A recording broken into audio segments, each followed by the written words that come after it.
This is ECU P12. I'm going to show you using the Unilink NAND paired with this board, MCP VPW board, to program this device over the VPW pin. So the connection is here. We have the ground pin. This is the ground pin. I use the clip here, and 2 pins for the 12 volt here, as well as the VPW pin. So on this board, I connect the VPW pin here, as well as connect this ground pin and the 12 volt. So in the software, we select the ECU P12 VPW. So now let's plug in the USB, and you will see this LED start blinking, and then we can power on the ECU. So we need to wait about 10 seconds for the ECU to boot up properly so we can download our own kernel. So here we can read the ECU info as we did for the P01, and then we can hit detect, and we will see this is an AMD chip. It's 1 megabyte. We can do the read flash, and similar to the P01, we get about 4.8 kilobyte of the read speed, and this is about the 37 to 38 kilobit per second for the VPW clock.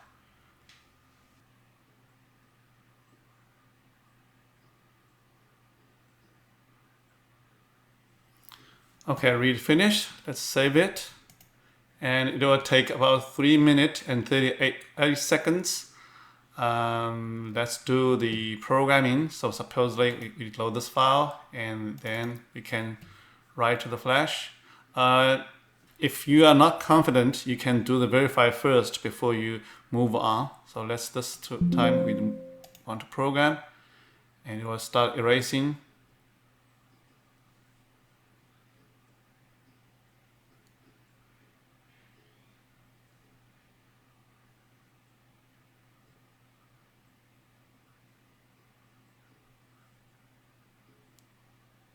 And start programming.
Program finished. It takes 3 minutes and 14 seconds.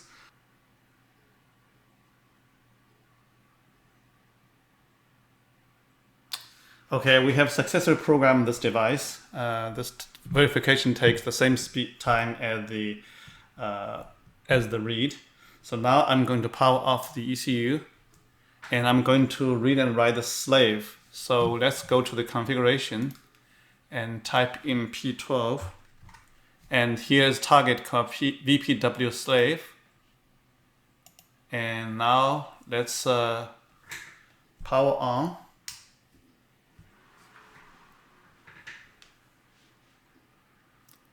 Wait about 10 seconds. The master and slave use a different kernel. So in order to do the slave, you have to power cycle it. You cannot use the master kernel to do it.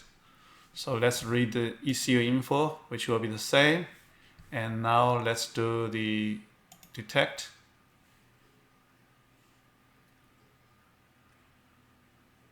So we failed. And we did get debugger on. And we get the flash. So now let's read the slave flash.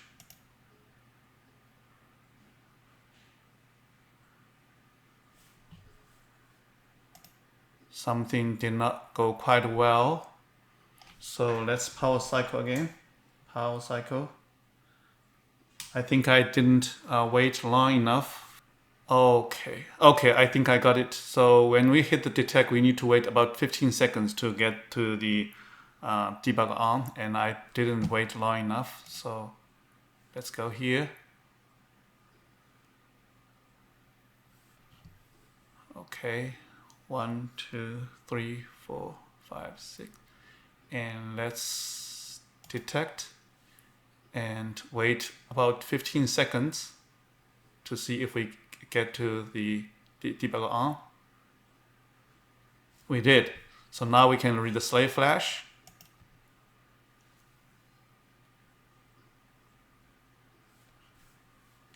The slave flash is 256 kilobyte.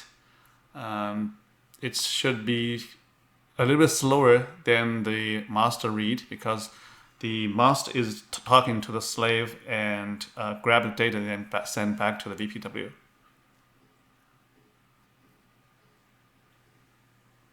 So now we have the slave read. So let's load the slave as we want to flash it. So now we can write the slave flash. Okay, I think I should use this one, say load slave. I think that there's a bug in the script. So let's write the slave flash and hit yes. So there are two special ECUs. One is E40 and one is P12. We can use the VPW or canvas to program the slave and read the slave. Now slave programming is much slower than the master because the protocol is sending the VPW signal and the master is sending the data over the bus to the slave and then program. So this takes longer than the read.